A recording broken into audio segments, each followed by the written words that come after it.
months of Fridays for Freedom in a row.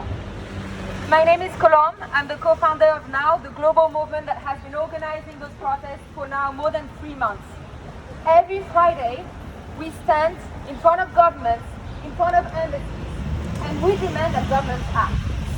And this started on the 3rd of July this year, after the introduction of the national security law in Hong Kong. So at the end of June this year, the Chinese government introduced the national security law. For those who don't know, this means that people protesting for democracy and for rights could be extradited to mainland China, could be imprisoned for life, could face unfair trials. And so after speaking with a lot of activists, we realized that people across the world needed to stand as one, that we needed to unite and stand for Hong Kong. But this went beyond Hong Kong. Since 2015, democracy has been in retreat across the world. Democracy has been declining, and we see today more than ever, the pandemic has given a card for authoritarians to crack down on rights, freedoms, and democracy. Today you'll hear from Diana from Venezuela, who came here and will tell you about the struggle of her people for democracy. You'll hear from Tommy about Thailand's struggle for democracy. And you'll hear from Hong Kong activists about the 12 Hong Kong youths that are being imprisoned and face unfair trials and worse. Democracy is in retreat, but we have a power. Across the world, every Friday since the 3rd of July, people are uniting. Across the world, in more than 40 cities, every Friday, we've been standing for democracy. We've been standing for freedom. More than 3 million people follow those actions every Friday online.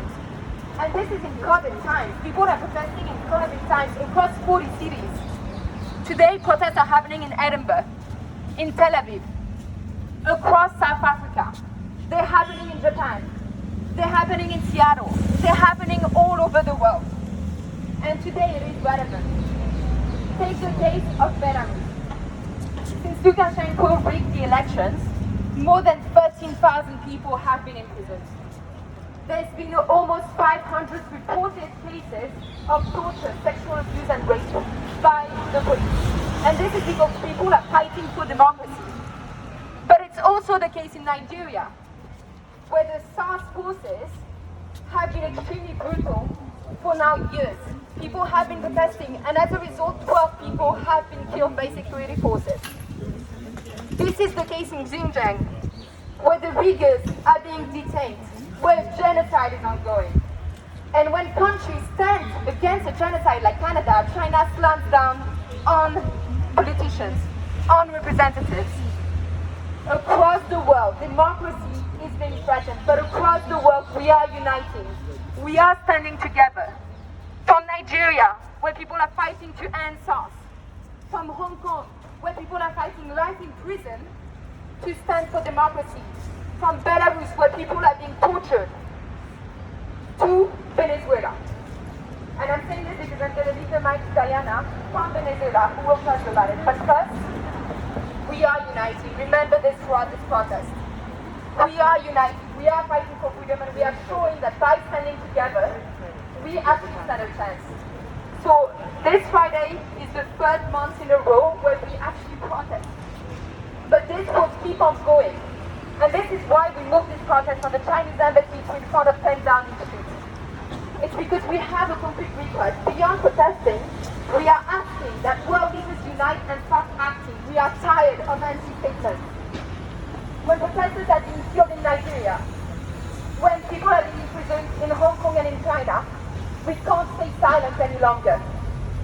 And so in front of 10 Downing Street, we are asking Boris Johnson to start uniting democracies and imposing coordinated sanctions to make sure that democracy is protected, that people are not killed by those that are supposed to protect them.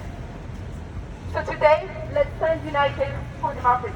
And please welcome Diana, who fled Venezuela and who's here to tell you about her people's struggle.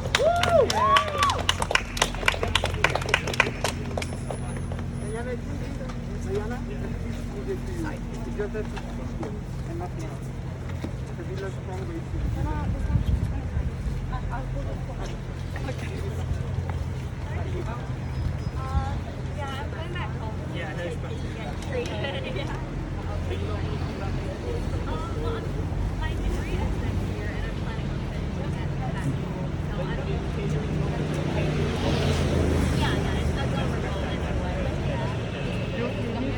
Hello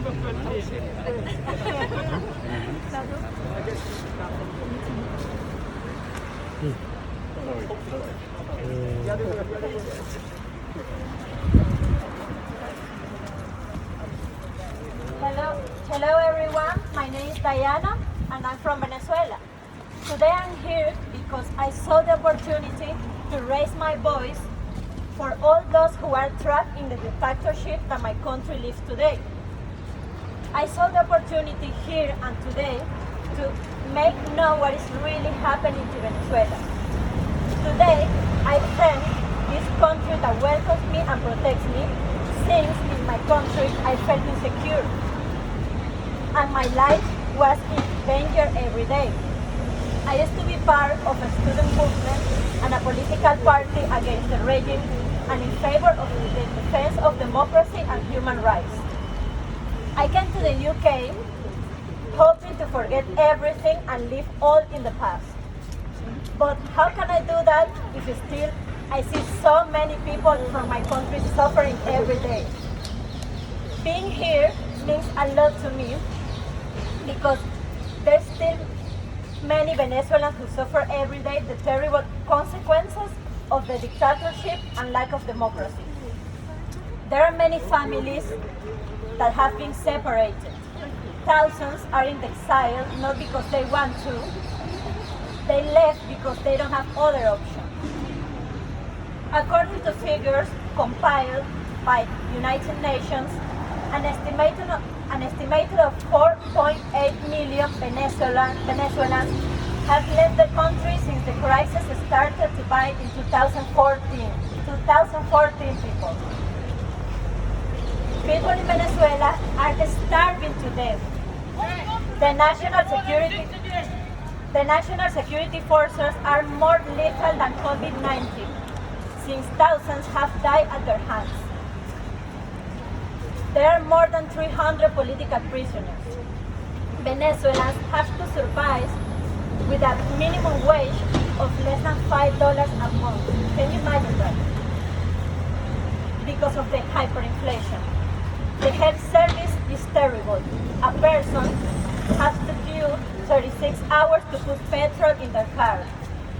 The insecurity in the streets is terrible. An example, they kill you for a bag of food or a cell phone. And if you want to demand your civil rights as a citizen, you run the risk of being tortured or being killed. And these are just little examples of what is going on every day in a Venezuelan's life. There are many more things I would like to mention in this speech. But the important thing is that today we have to be together and raise our voices for the sake of those countries like Venezuela. I consider myself citizen of the world, and it breaks my heart to see that in countries like mine, Thailand, Belarus, Hong Kong, and others are shedding blood and suffering every day because of an inefficient government. Today, more than ever, I raise my voice for my Venezuelan brothers and sisters, for my brothers and sisters from other countries, and we demand that the international community take necessary measures to bring these dictatorships to an end. A peaceful protest like this has strength, but more strength has the support of the rest of the world, and the conscience that we can create united. Today, I say to all those who are suffering under a dictatorial government that they are not alone. Everything has an end, and today we are more united than ever. That's why I am here and supporting this protest from now for democracies to unite and protect democracy. Thank you very much.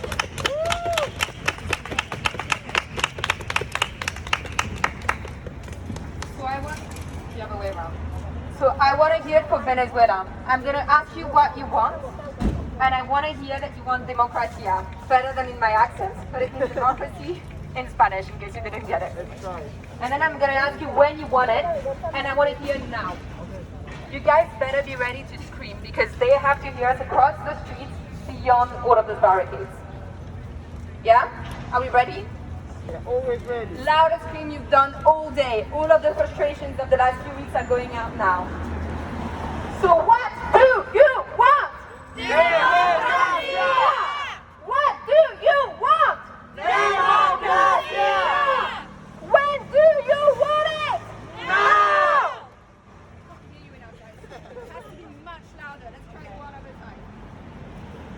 What do you want? Democracia! What do you want? Democracia!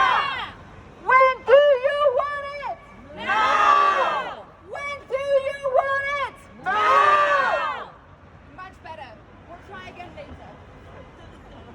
So now I want to give the mic to Tommy from Thailand, who's going to talk about the students' protest and why we need to unite for Thailand democracy.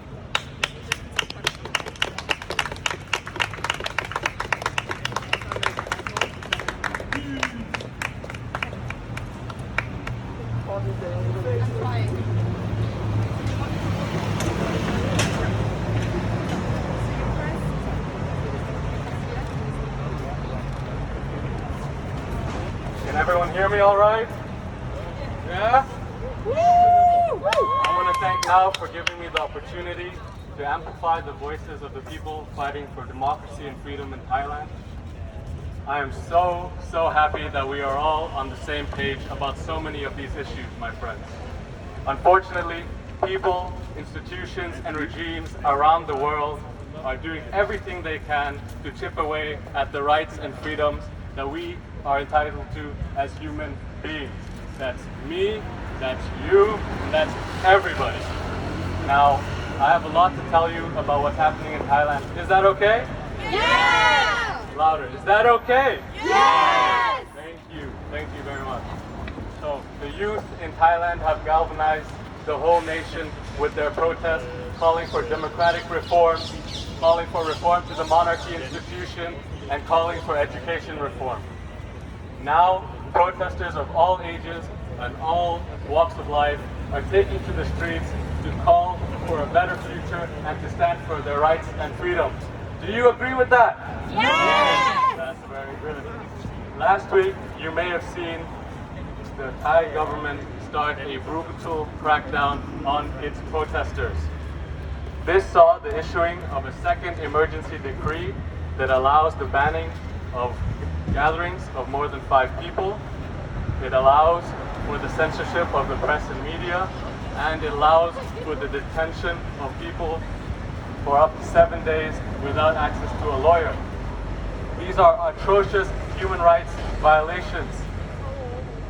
Despite all this, the Thai people have persisted, and they are going strong, and they are making their demands loud and clear. But how did we get to this point? Thailand has, since the abolition of absolute monarchy in 1932, not been able to exercise the full extent of their human rights. Democracy has consistently evaded the Thai people, and Thailand has experienced 13 successful military coups since 1932 and 9 unsuccessful ones. But most states go through their whole existence without even experiencing one military coup, while Thailand has experienced the lot. The last successful coup happened in 2014, in which a democratically elected government was ousted, and in place was put a military junta. This junta was then later known as the NCPO, the National Council for Peace and Order. This is a highly ironic name, if you ask me, considering what they then went on to do. It is this heavy hand that institutions like the military have in Thai politics that is hindering Thailand from achieving a true representative democracy. The NCPO, during their tenure, did nothing but bolster and use their unchecked powers to silence dissent and to create an atmosphere of fear. They have picked the drafting committee to draft our latest constitution which is deeply undemocratic. It allows for 250 unelected senators, handpicked by the military, to dissolve a democratically elected government. That is not what democratic looks like. The Constitution creates an unfair playing field that is deeply undemocratic. It may come to no surprise to you that the head of the NCPO is now the Prime Minister of Thailand. And under this administration's watch, we've seen activists attacked. We've seen activists made to disappear without any form of investigation. We've seen opposition MPs judicially harassed, and we've seen, in the case of the Future Forward Party, their dissolution. This political party represented the third most votes in the whole country during our 2019 general election. This party represented many young people who are sick and tired of the status quo and have taken to the streets to call for change. Now protesters of all ages are making a stand for their rights and freedoms, and we must stand with them. Do we stand with them? Yes! Now what's happening now? We have a brutal crackdown happening. On the 13th of October, there was supposed to be protests that were the start and preparation of bigger protests to come. But that is when we saw the government crack down on its protesters. The government started by issuing arrests on prominent leaders and then issued the second emergency decree. This saw scenes of riot police facing protesters. This saw water tanks being mobilized against protesters, spraying tear gas laced water on protesters with nothing more than umbrellas to protect themselves. This saw the mass incarceration of protesters in Thailand, and we will not stand for it. Will we stand for it? No! Thank you. These are all deplorable actions at the hands of the government. More so deplorable is the rhetoric used by the Prime Minister, who consistently alludes to violence against protesters. Now, despite all this, despite experiencing Hong Kong-like conditions, the Thai people have persisted. They have continued strong and are continuing to make themselves heard. Thus, I call that this is not without support of civil society in and out of the country, and with the support of activists around the world like those of the Milk Tea Alliance. Is anyone here from the Milk Tea Alliance? Yeah? Yeah. Thus, as I call for your attention on Thailand, I want everyone to look at the situations that are happening in Hong Kong, that are happening in Venezuela, that are happening in Myanmar. Over 50 protesters have been detained, and some have been released on bail, some haven't. I call on all of you to call for the release of our friends and to condemn the Thai government for their actions and to call for substantial action in meeting the demands of protesters. I call on you to join me in calling on the UK government and governments around the world to launch a connected joint action to protect human rights around the world. As Thailand's government ignores its human rights obligations, governments around the world have the obligation and responsibility to protect human rights around the world and must do so in a coordinated effort that is effective. In Thailand, the three-finger salute has become a symbol of anti-dictatorship and pro-democracy. I want you all to join me in raising our three fingers in show of solidarity with the Thai people. Now more than ever, we need to stand with the Thai people and call on the UK government and governments around the world to address human rights violations in these countries. Thank you.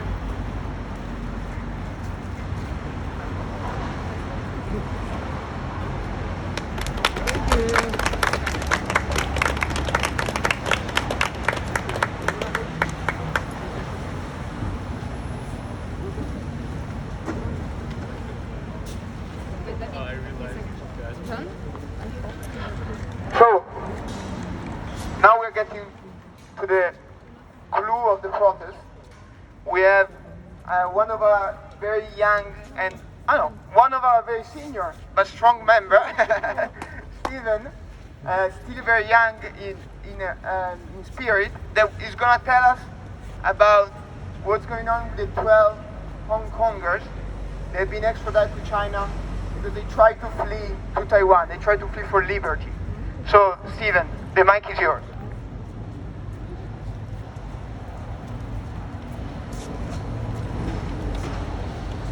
Hello. Dear Venezuela, Thailand, everyone here, thank you for coming. So this indeed is an international effort. Where there's suppression, there's inequality. We stand by democracy, universal value, and we will be here. It's outside Township number 10 now. Today we stand. About 31 years ago, the Thanawat massacre, the Chinese students were purged, and a lot of people, they went exile to all over the world. And after 31 years, it happened in Hong Kong. But the Thanawat massacre, although it did not succeed to engage democracy and liberation in China, but it led to the fall of the Soviet Union, the Eastern Bloc countries, Poland, and also the fall of Berlin Wall. But now in Hong Kong, you can see the ripples. It go all over the world, to Belarus, to Nigeria, to Thailand, to everywhere. Although Hong Kong people, they suffer a lot, particularly youngsters, young people. A lot of them, they disappeared. And a lot of them, they were found dead mysteriously without a reason. And the police said there's no doubt about it. They don't even open the case. There's hundreds of them. And all of them, they are being persecuted and charged. They changed the very minor issue of protester gathering into violence, into rioting, which is a sentence up to nearly maybe 10 years. And now they're trying to change the law, and that the local judiciary do not have the human resources, the time to sentence or to go over all these cases. They asked the National Security Court, the special court, try to trial all these cases, and this will lead to no jurors, no appeal, and no defense lawyers. And it is very, very sad, and the sentence will be very, very harsh. And today, among us, there's a lot of people that we get recognized. They are asylum seekers, they are youngsters, they are students, everyone. They are more qualified to talk about their plight, about the pain that they suffer, that they have been here. And I think it's the best for the opportunity for youngsters who come out and say a few words. Thank you. Thank you. Thank you. Thank you.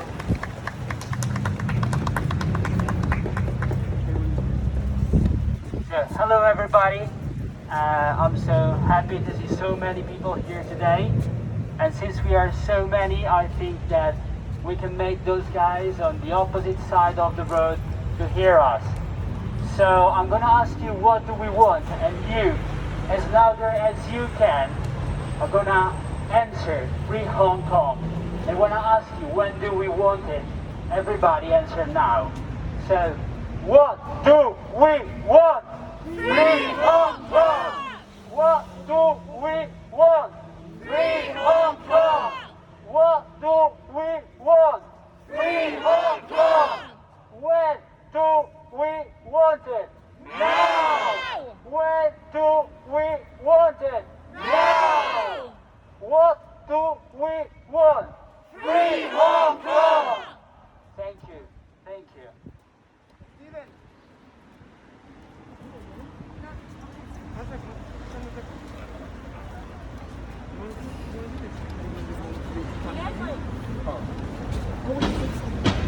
Vậy, hỏi gì? Nhất,佢叫我講廣東話，其實廣東話係我母語咧，梗係講得好流利。但係喺呢咁嘅場合之下，我哋除咗自己圍爐取暖，自己聽得過癮之外咧，我哋仲要將個信息傳出嚟咧，係大家都知道，共同了解，共同一齊佢知道我哋做乜嘢，我哋大家都知道大家喺邊嘅，因為嚟到見口熟面嘅，哋你帶住晒嘢，我都認得你個身形，認得晒啲嘢嘅，所以影相都影到你出嚟㗎啦。而家嗰啲科技咁犀利咧，一影咗你冇得走㗎啦，所以你大家都要盡量小心啲，盡量小心咯。但係嚟到呢度嘅人應該大家都係好支持五大訴求缺一不可，但係而家呢個已經放低晒啦，都唔使講五大訴求㗎。而家講香港未來就點樣面對香港喺咁殘忍、咁殘酷嘅現實之下，點樣喺香港係鳳凰再生，係點樣成立一個新嘅香港？因為香港已經唔係從前嘅香港，亦都走唔翻去以前嘅香港㗎啦，只有係一個新嘅香港。We have only built a new Hong Kong. We cannot go back to the past. There will not be a past. It's totally destroyed. All the value, everything. It's to have or not to have. Thank you. Thank you. Can you guys hear me well? Yes, you can. So I think that we are basically at the end of our speeches. I want to just close with a few words and then we're going to chant together. We're going to chant together for freedom and liberty. Give me a sec. So I'm incredibly thankful to Tommy, Diana, and Stephen that have spoken in front of so many activists. They came here despite the COVID regulation, the COVID crisis that we have to face all together. And I'm extremely grateful that this has happened. Because as many of you have said, this is more than just a protest. This is the beginning of something bigger. This is the ability of bringing people together to dismantle the system of power that many authoritarian regimes are keeping on us. But let's be honest, it's not only about authoritarian regimes. Even democratic countries like the UK, like my country, Italy, and many others are not doing enough. It's because of economic interest, national interest, diplomatic norms. Our countries are closing their eyes in front of suppression, like what Diana described, or what Tommy very thoroughly explained. And it's incredible that nowadays democracies do not have the ability to stand up together and say, no, it's not enough. We can't tolerate that. And this is why the only option that we have is people. People like us coming together all over the world, beyond differences, beyond cultural differences, beyond languages. As you know, I didn't understand almost anything of what Stephen said, but I understand the message. I know that we are here for the same hopes and dreams.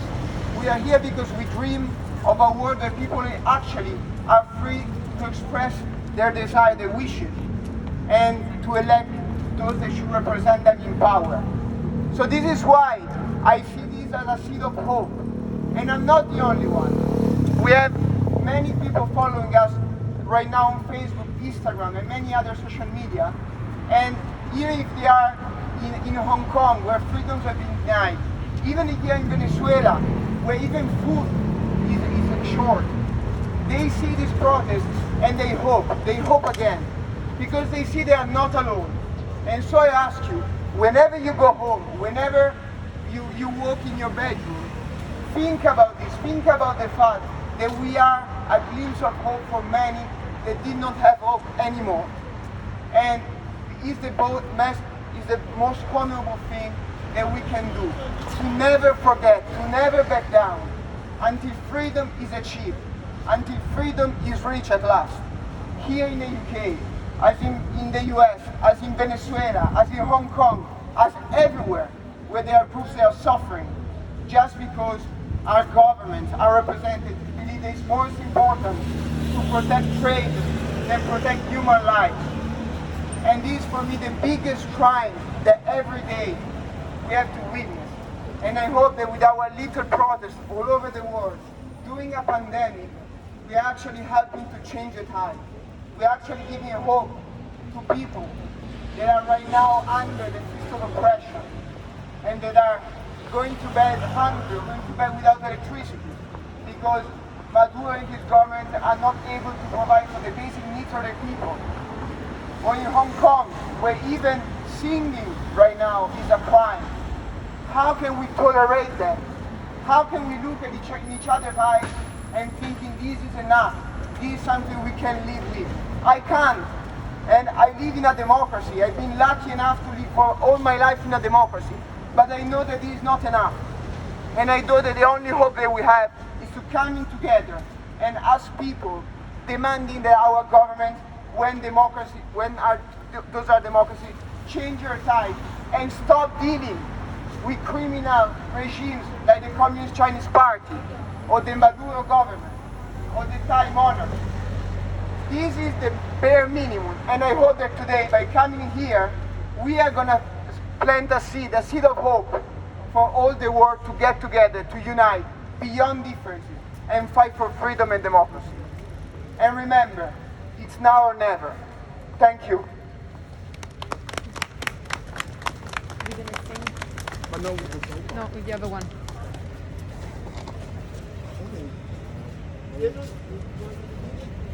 Sorry guys, every Friday then we sing some of the songs that John actually printed and you have the lyrics. Do you need my phone?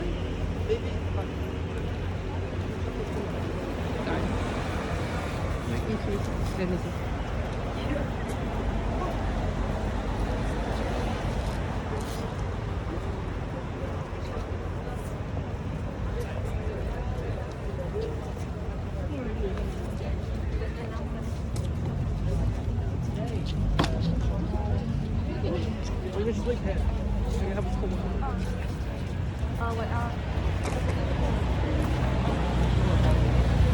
So guys, as every week, now we're going to chant in solidarity of protesters all over the world. We're going to stick to a couple of songs that the Hong Kong protests have inspired many activists around the world with. One is in English, one is in Cantonese, but we're going to do our best to sing along. And we also have some lyrics, so we are very, very prepared. So let's do that.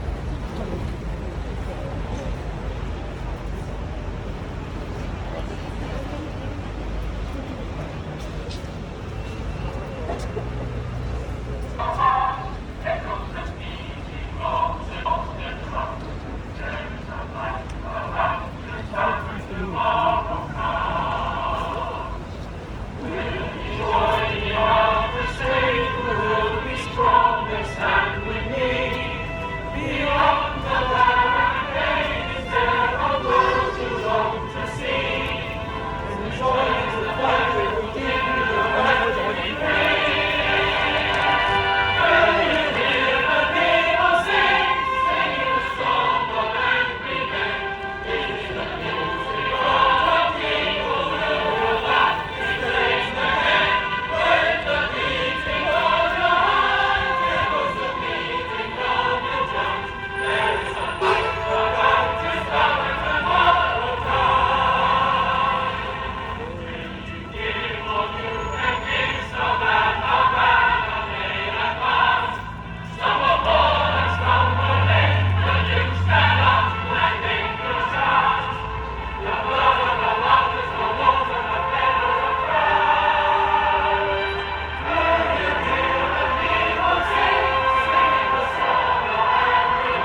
The one on this floor.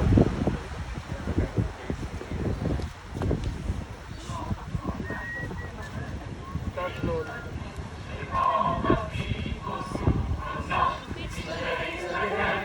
When the beating of your heart echoes the beating of the drum, there is a time about to stop and tomorrow's come. Will you join me on the shade? Will you stop and stand with me? Beyond the barricade, is there a world you long to see? Then join the fight that will give you the right to be free.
So everyone, thank you for coming for Fridays for Freedom yet another week for the third month in a row. Thank you to the amazing speakers. Diana made it top 10, so I think it's a special thank you for coming all the way.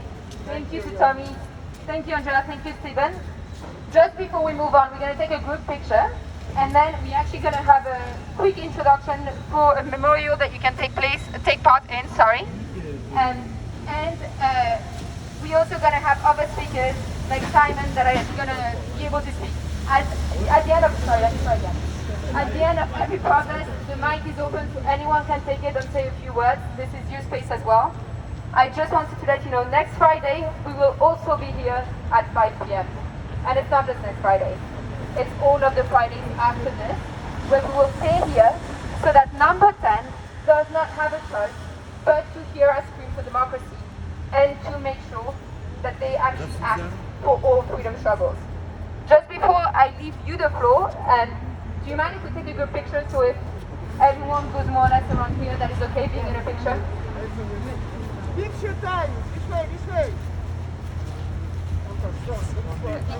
We're gonna have to stop the video to be able to take it.